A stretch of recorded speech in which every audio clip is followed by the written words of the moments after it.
तो साथियों नमस्कार और स्वागत है आप सभी का हमारे YouTube चैनल स्टडी सर्किल पे। और इस वीडियो में हम बात करने जा रहे हैं बीपीएससी 2024 के लिए मॉडल क्वेश्चन पेपर सेट को लेकर, और ये प्रैक्टिस सेट नंबर 6 है हमारा। तो देखिए जो पहला प्रश्न कुछ ऐसा है कि वर्ष 2023 में साहित्य का नोबेल पुरस्कार किसे प्रदान किया गया है। वर्ष 2023 की बात कर रहा है, तो वर्ष 2023 में जॉन फॉसे को प्रदान किया गया है, ठीक है, यानी कि बी विकल्प सही होगा। जबकि वर्ष 2024 में साहित्य का नोबेल पुरस्कार जो है हान कांग को प्रदान किया गया है, ठीक है, तो यहाँ पे सही विकल्प बी होगा। अगला प्रश्न है दूसरा नंबर कि बिहार का राजकीय पुष्प क्या है। तो बिहार का राजकीय पुष्प जो कि गेंदा है या मैरीगोल्ड कहा जाता है जिसे, तो क्योंकि यहाँ पे जितने भी पुष्प हैं सभी के वानस्पतिक नाम दिए हैं, तो कम से कम आपको गेंदा का वानस्पतिक नाम पता होना चाहिए जो कि कैलेंडुला ऑफिसिनेलिस है, यानी कि बी विकल्प यहाँ पे सही हो जाएगा। निलंबन नुसिफेरा कमल है, ठीक है, तो यहाँ पे सही विकल्प बी हो जाएगा कैलेंडुला ऑफिसिनेलिस, जो कि बिहार का राजकीय पुष्प का वनस्पतिक नाम है, जो कि मैरीगोल्ड या गेंदा है। अगला प्रश्न है नंबर 3 कि मद्रास महाजन सभा की स्थापना की गई थी वर्ष। तो मद्रास महाजन सभा की अगर हम बात करें तो मद्रास महाजन सभा की स्थापना जो है 1884 में की गई थी, तो सही विकल्प यहाँ पे सी हो जाएगा। तो मद्रास महाजन सभा को वीर राघवाचार्य, जी सुब्रमण्यम अय्यर एवं पी आनंद चार्लू के द्वारा स्थापित किया गया था सन 1884 में, ठीक है। अगला है चौथा नंबर प्रश्न कि नेशनल काउंसिल ऑफ एजुकेशन या राष्ट्रीय शिक्षा परिषद की स्थापना कब हुई थी। तो राष्ट्रीय शिक्षा परिषद की स्थापना 15 अगस्त 1906 को हुई थी, सही विकल्प यहाँ पे डी हो जाएगा। अगला प्रश्न है 5वां नंबर कि मॉन्टेग्यू चेम्सफोर्ड की रिपोर्ट, यानी कि मॉन्टेग्यू चेम्सफोर्ड की जो रिपोर्ट आई थी उससे क्या हुआ। तो इससे क्या हुआ कि भारत सरकार अधिनियम 1919 का आधार बनी। तो उन भारत सरकार अधिनियम 1919 जिसे कि मॉन्टेग्यू चेम्सफोर्ड अधिनियम भी कहा जाता है, तो यहाँ पे सही विकल्प सी हो जाएगा, ठीक है। अगला है 6वां नंबर प्रश्न कि किसके या किनके प्रयत्नों से बिहार प्रांतीय कांग्रेस का दूसरा अधिवेशन हुआ। तो बिहार के जो प्रांतीय कांग्रेस का जो दूसरा अधिवेशन हुआ था, बताना है किनके प्रयत्न से ये हुआ था। तो ये श्री दीप नारायण सिंह थे जिनके प्रयत्नों से यह हुआ था, तो सही विकल्प यहाँ पे बी हो जाएगा। अगला है 7वां नंबर प्रश्न कि बिहार के प्रमुख समाचार पत्र बिहारी के संपादक कौन थे। तो बिहारी जो बिहार का प्रमुख समाचार पत्र है इसके संपादक बाबू महेश्वर थे। तो बाबू महेश्वर जिनका पूरा नाम बाबू महेश्वर प्रसाद था, सही विकल्प यहाँ पे डी हो जाएगा। 8वां नंबर प्रश्न है कि लॉर्ड सिन्हा ने, सत्येंद्र सिन्हा साहब की बात कर रहा है, वर्ष 1921 में कहाँ के गवर्नर पद से त्यागपत्र दिया था। तो ये बिहार एवं उड़ीसा के गवर्नर पद से त्यागपत्र दिया था, तो सही विकल्प यहाँ पे ए हो जाएगा। अगला 9वां प्रश्न है कि ड्यूरंड कप किस खेल से संबंधित है। तो देखिए ड्यूरंड कप जो है यह फुटबॉल खेल से संबंधित है, और ड्यूरंड कप जो है ये एशिया का सबसे पुराना फुटबॉल टूर्नामेंट है, यानी कि ड्यूरंड कप की जो गिनती है ये विश्व के पुराने खेलों में की जाती है, और एशिया महाद्वीप के संदर्भ में यह सबसे पुराना फुटबॉल टूर्नामेंट है, जिसकी शुरुआत सन 1888 ईस्वी में शिमला के एनाडेल नामक स्थान पर किया गया था, तो सही विकल्प यहाँ पे ए हो जाएगा। अगला 10वां प्रश्न है कि अंतर्राष्ट्रीय न्यायालय का मुख्यालय कहाँ है। अंतर्राष्ट्रीय न्यायालय, तो अंतर्राष्ट्रीय न्यायालय का मुख्यालय जो है हेग नीदरलैंड में है, तो सही विकल्प यहाँ पे ए हो जाएगा। 11वां प्रश्न है कि लोक लेखा समिति अपनी रिपोर्ट किसे प्रस्तुत करती है। तो लोक लेखा समिति जो है ये अपनी रिपोर्ट लोकसभा के अध्यक्ष को या लोकसभा के स्पीकर को प्रस्तुत करती है, तो सही विकल्प यहाँ पे बी हो जाएगा। अगला 12वां प्रश्न है कि किस सदन में अध्यक्षता करने वाला अधिकारी उस सदन का सदस्य नहीं होता है। सही विकल्प यहाँ पे बी हो जाएगा कि राज्यसभा, यानी कि जो भारत का उपराष्ट्रपति होता है वह, हालांकि राज्यसभा का पदेन सभापति होता है लेकिन राज्यसभा का सदस्य वो नहीं होता, ठीक है, तो सही विकल्प यहाँ पे बी हो जाएगा, ठीक है। अगला है 13वां प्रश्न कि वर्तमान समय में आईसीसी यानी कि इंटरनेशनल क्रिकेट काउंसिल के नए अध्यक्ष के रूप में किसे चुना गया है। तो ये जय शाह हैं जिन्हें कि आईसीसी के नए अध्यक्ष के रूप में चुना गया है और ये 1 दिसंबर 2024 से पदभार ग्रहण इनको करना है। ठीक है, तो सही विकल्प यहाँ पे बी हो जाएगा। और ग्रेग बार्कले की अगर हम बात करें तो वो 30 नवंबर को रिटायर हो रहे हैं। ठीक है, और अगला प्रश्न है 14 नंबर की कर्क रेखा, भूमध्य रेखा और मकर रेखा निम्नलिखित में से किन महाद्वीप या महाद्वीपों से नहीं गुजरती है। तो अब देखिए, आप अगर मैप देखेंगे या ग्लोब देखेंगे तो पाएंगे कि इन्हीं 3 रेखाओं के बीच लगभग महाद्वीप स्थित हैं। सिर्फ 2 महाद्वीप ऐसे हैं जो इनसे कोई वास्ता नहीं रखते, वो हैं यूरोप महाद्वीप और अंटार्कटिका महाद्वीप। ठीक है, तो सही विकल्प यहाँ पे नंबर सी हो जाएगा। अगला 15वां प्रश्न है कि किस ग्रह को लाल ग्रह कहा जाता है। तो मंगल ग्रह को लाल ग्रह कहा जाता है, सही विकल्प यहाँ पे सी हो जाएगा, मंगल ग्रह। 16वां प्रश्न है कि निम्नलिखित में से किस नदी को बिहार का शोक कहा जाता है। तो बिहार का शोक जो है कोसी नदी को कहा जाता है, सही विकल्प यहाँ पे डी हो जाएगा। 17वां प्रश्न है कि प्रायद्वीपी भारत की सबसे बड़ी नदी है। प्रायद्वीपी भारत पूछ रहा है, यानी कि दक्षिण भारत का क्षेत्र को पूछ रहा है, तो सही विकल्प यहाँ पे इनमें से गोदावरी हो जाएगा। ठीक है, सही विकल्प यहाँ पे नंबर 1 हो जाएगा। अगला है 18वां प्रश्न की वायु दाब सबसे अधिक कहाँ होता है। चंद्रमा में, समुद्र तल पे, समताप मंडल में या बहिर्मंडल पे। तो देखिए, वायु दाब जो है सबसे अधिक समुद्र तल पे होता है, क्योंकि वहीं से नापा जाता है ना।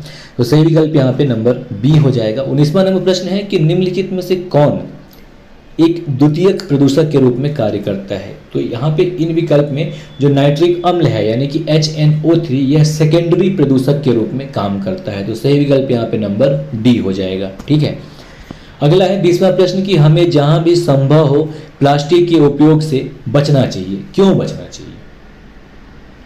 इसका सही जवाब ये है, विकल्प बी है कि क्योंकि एंजाइम प्लास्टिक को तोड़ नहीं सकता। मतलब प्लास्टिक का विघटन नहीं किया जा सकता आसानी से प्राकृतिक चरणों में, इसके लिए इसके उपयोग से हमें बचना चाहिए। सही विकल्प यहाँ पे बी हो जाएगा। अगला 21वां नंबर प्रश्न है कि मैथन, बेल पहाड़ी और तिलैया बांध किस नदी पर बने हैं। तो मैथन, बेल पहाड़ी और तिलैया बांध ये जो हैं ये बराकर नदी पर बने हैं। तो सही विकल्प यहाँ पे नंबर बी हो जाएगा, बराकर नदी। ठीक है, अगला है 22वां नंबर की सारगैसो सागर किसका एक हिस्सा है। तो सारगैसो सागर ऐसा सागर है जिसका अपना कोई तट नहीं है या अपनी कोई सीमा नहीं है। तो सारगैसो सागर जो है ये उत्तरी अटलांटिक महासागर का एक हिस्सा है। तो सही विकल्प यहाँ पे बी हो जाएगा। अगला 23वां प्रश्न है कि बिहार में राष्ट्रीय राजमार्गों की कुल लंबाई क्या है। तो बिहार में जो राष्ट्रीय राजमार्ग है वर्तमान समय की अगर हम बात करें वर्ष 2024 ये नवंबर दिसंबर की, तो फिलहाल जो है 5358 किलोमीटर इसकी लंबाई है, नेशनल हाईवे। तो सही विकल्प यहाँ पे नंबर सी हो जाएगा। अगला है 24वां नंबर की निम्नलिखित में से कौन सा देश दुनिया में यूरेनियम का सबसे बड़ा उत्पादक है। तो जो कजाकिस्तान है, ये वर्ष 2022 में इसका जो रिपोर्ट आया था सबसे ज़्यादा यूरेनियम का उत्पादन किया था। तो सही विकल्प यहाँ पे नंबर 1 हो जाएगा कि जो कजाकिस्तान है ये विश्व में यूरेनियम का सबसे बड़ा उत्पादक है। तो सही विकल्प नंबर 1। अगला 25वां प्रश्न है कि किस आंदोलन के दौरान आज़ाद दस्ता बिहार में सक्रिय था। तो आज़ाद दस्ता जब भारत छोड़ो आंदोलन चलाया गया था तब बिहार में सक्रिय था। तो सही विकल्प यहाँ पे नंबर सी हो जाएगा। अगला है 26वां नंबर प्रश्न कि बिहार के किस जिले को सिल्क सिटी के नाम से जाना जाता है। तो बिहार का जो भागलपुर जिला है उसे सिल्क सिटी के नाम से जाना जाता है। तो सही विकल्प यहाँ पे बी हो जाएगा। अगला प्रश्न है 27वां नंबर कि बिहार के किस जिले में सोने का सबसे बड़ा भंडार है। करंट अफेयर का न्यूज है, वर्ष 2022 में यह पता चला था कि बिहार में सबसे ज़्यादा सोने का भंडार है, 44% है पूरे भारत का, जो भी वर्तमान अनुमानित है उसके हिसाब से। तो ये जमुई की बात हो रही है, जमुई जिले की। तो सही विकल्प यहाँ पे नंबर 1 हो जाएगा। ठीक है, अगला है कि बिहार में एशिया की सबसे बड़ी और मीठे पानी की गोखुर झील कौन सी है। तो असल में ये कांवर झील है जो कि गोखुर झील है। तो कांवर झील जो कि एशिया की सबसे बड़ी और मीठे पानी वाली गोखुर झील है। गोखुर झील ऐसा होता है ना कि जैसे नदी बहती जा रही है और बीच में जब विसर्ग बनता है तो पीछे एक हिस्सा छूट जाता है, तो वो जब झील बन गया तो ये वही झील है, कांवर झील। और यह बिहार राज्य का एकमात्र रामसर स्थल है जिसे कि 21 जुलाई 2020 को शामिल किया गया था। ठीक है, सही विकल्प यहाँ पे नंबर 1 हो जाएगा। अगला है 28वां नंबर कि बिहार समाजवादी पार्टी 1931 का गठन किन्होंने किया था।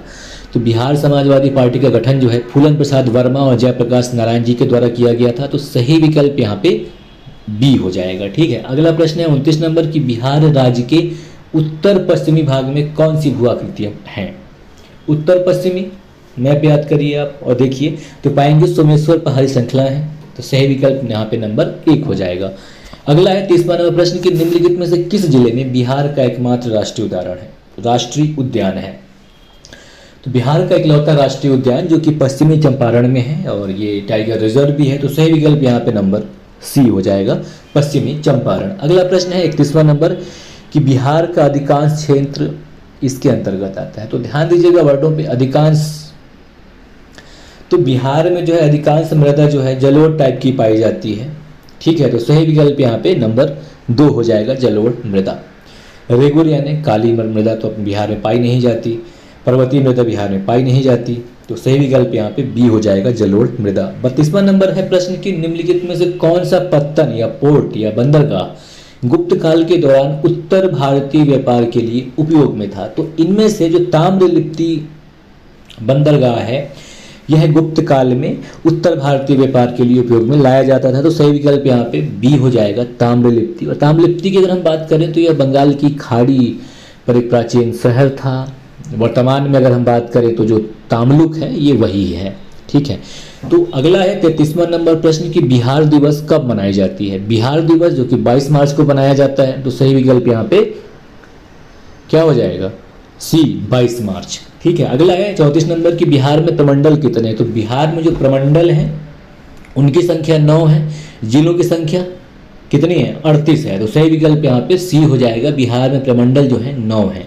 ठीक है, अगला है 35 नंबर कि बिहार में नमक सत्याग्रह आरंभ हुआ। तो बिहार में जो है नमक सत्याग्रह आरंभ हुआ था 15 अप्रैल 1930 से। हालांकि नमक सत्याग्रह जो कि दांडी मार्च से प्रारंभ हुआ, 12 मार्च 1930 को गांधी जी ने इसे प्रारंभ किया था, 6 अप्रैल 1930 तक चलता है। और बिहार में जो नमक सत्याग्रह है वो प्रारंभ हुआ 15 अप्रैल 1930 से। तो सही विकल्प यहाँ पे सी हो जाएगा। अगला है 36 नंबर कि बिहार का पृथक प्रांत के रूप में गठन की मांग कब प्रस्तुत की गई। यानी कि बिहार को अलग किया जाए, यह मांग कब प्रस्तुत की गई थी। तो इसका सही विकल्प बी हो जाएगा, 1906 ईस्वी में कि बिहार एक को पृथक प्रांत के रूप में गठन करने के लिए इसकी मांग जो है सन 1906 में प्रस्तुत की गई थी सच्चिदानंद सिन्हा और महेश नारायण जी के द्वारा। तो सही विकल्प यहाँ पे बी हो जाएगा। अगला है 37वां नंबर कि पटना उच्च न्यायालय की स्थापना कब हुई थी। तो पटना उच्च न्यायालय की स्थापना जो है 1916 में हुई थी। ठीक है, तो सही विकल्प यहाँ पे ए हो जाएगा, 3 फरवरी 1916 को पटना उच्च न्यायालय की स्थापना हुई थी। ठीक है, सही विकल्प ए हो जाएगा। 38वां नंबर प्रश्न है कि अकबर ने बंगाल और बिहार को मुगल साम्राज्य में कब मिलाया था। तो अकबर ने बिहार और बंगाल को मुगल साम्राज्य में सन 1576 ईस्वी में मिलाया था। तो सही विकल्प यहाँ पे सी हो जाएगा। अगला है 39वां नंबर प्रश्न कि सम्राट शाह आलम द्वितीय ने ईस्ट इंडिया कंपनी को बंगाल तथा उड़ीसा की दीवानी कब प्रदान की। 1765 में की थी प्रदान। ठीक है, अब यहाँ पे 3 डेट है तो अगस्त महीना में किया है, पक्का है ना। तो यहाँ पे सही विकल्प हो जाएगा 29 अगस्त को, 12 अगस्त 1765 को यह किया गया था। तो सही विकल्प यहाँ पे ए हो जाएगा कि 12 अगस्त 1765 को शाह आलम के द्वारा ईस्ट इंडिया कंपनी को बंगाल और उड़ीसा की दीवानी प्रदान करी गई थी। ठीक है, अगला और अंतिम प्रश्न है हमारा कि किस शासक द्वारा सर्वप्रथम पाटलिपुत्र का राजधानी के रूप में चयन किया गया। अब देखिए बात किसकी हो रही है, मगध साम्राज्य की। तो मगध साम्राज्य कहीं ना कहीं बिहार पीएससी बड़ा फेवरेट जगह है, मतलब फेवरेट क्वेश्चन है बीपीएससी का, जो पूछता ही है। तो जो मगध साम्राज्य है तो उसके लिए राजधानी पाटलिपुत्र किसके द्वारा बनाया गया ये बताना है आपको। तो उदयन के द्वारा किया गया था। ठीक है, तो सही विकल्प यहाँ पे सी हो जाएगा, उदयन के द्वारा। ठीक है, बाकी अगले प्रैक्टिस सेट में, तब तक के लिए नमस्कार और एग्जाम के लिए फिर से शुभकामनाएं और बिल्कुल डर न छोड़ें। नमस्कार, जय हिंद।